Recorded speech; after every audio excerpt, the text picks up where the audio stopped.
Dre'Mont Jones continues to fight for his life on the Seattle Seahawks roster.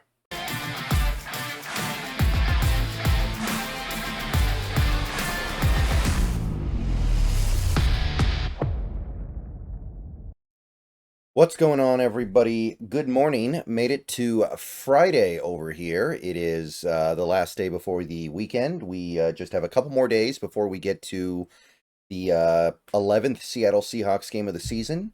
So let's go ahead and put a bow on what we saw last week against the 49ers with Pass Rush Friday. As we always do, we are going to take a look at what Pro Football Reference has to say about our pass rush. We already saw the numbers from Pro Football Focus, but I like to look at both, right? I like to assume that the answer is probably somewhere in the middle, but I like to look at both. And I kind of prefer the way PFR does things because I think they are a little more invested in trying to make sure that a pressure is meaningful. They don't want somebody just getting a pressure because they were within 6 yards of the quarterback when he threw the ball. There's a higher standard you have to meet on PFR. And generally speaking, I like it. I don't always agree. And actually, today, there's going to be one of those disagreements. But overall, this is how I like to do things. So let's go ahead and take a look at what they had. Again, this is for last week's Niners game. How did the team generate pressure and who got the pressure? So right away, you'll notice something discouraging, right? The defensive line. Not that the defensive line necessarily played poorly, but there wasn't really a lot of pressure. We got one attributed to Jarran Reed, and that's it. So nothing from Leonard Williams, which is really rough because he's been such an important part of what we do defensively. And the very real possibility that this is stemming from his foot injury means that this might be an ongoing problem for the rest of the season or at least until he gets better. And he may not get better this season. So that's discouraging. Byron Murphy not getting anything. He hasn't gotten credited with the pressure from PFR in almost 2 months. Now, he missed a couple of these games, so it's not entirely fair. And I don't mean any of this to say that Byron Murphy's playing poorly, but he's not providing push in the middle the way we were hoping. Remember, this was a guy who had an incredibly high pressure rate in college, so the fact that he's not generating any pressure, it means we're not getting what we thought we were going to get. That's the best way I can put it. Doesn't make him a bad player, doesn't mean he's not helping, but this has to be a disappointment right now. And yeah, nobody else got a pressure. You go to the inside linebackers. We did get one from Tyrese Knight, his first career quarterback pressure. So that's pretty cool. Definitely a fan of that. But one little note of frustration here. As good as Ernest Jones has been over the last 3 games since he got here, no pressures yet, and he blitzes a decent amount.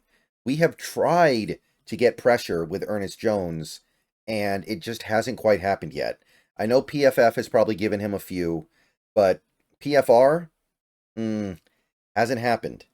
So hopefully at some point it does, because right now I'm seeing a lot of blitzes with Ernest Jones that just go right into traffic and don't actually affect the play. Not much else to say than that. You go to edge rusher, and I need to step in right here and get on a little bit of a soapbox because this isn't okay. So Derek Hall had a sack in this game, but PFR didn't give him a pressure because Brock Purdy fell down. This is stupid. If you get a sack, you got a pressure.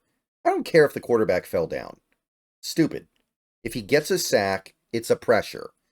I don't care how it happened. It's stupid. That annoyed me. And this is not the first time PFR has done this. They will sometimes look at a sack and say, oh, we don't think that's a pressure because of the circumstance. No, it's a sack. It's one of the most impactful plays you can make defensively in football. So, no, I'm giving Derek Hall a pressure for that sack, and I don't care what PFR says. They're stupid. They're stupid on that one. That doesn't make any goddamn sense.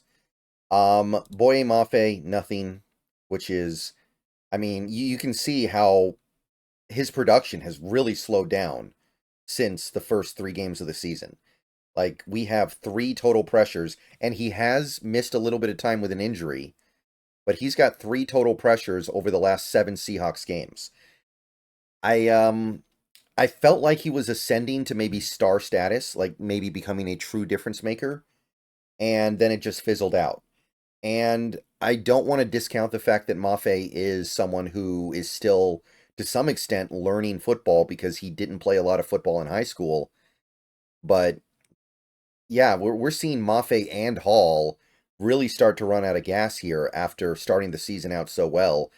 Hall, I'm not as worried about because that's just kind of what's happened over the last month or so. But Mafe, it really feels like he's run out of gas. And with Nwosu basically missing the whole season, that's a problem. So once again, Dre'Mont Jones was actually your most effective pass rusher in this game. And this is the guy we're trying to run out of town.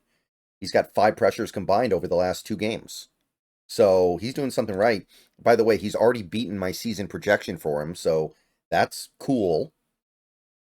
But it also highlights how Mafe and Hall seem to have kind of, I don't want to say they've hit the wall, but they don't look the way they looked early in the season when they were playing with their hair on fire. I'm sure they're a little bit worn out because of Nwosu not being there to spell them.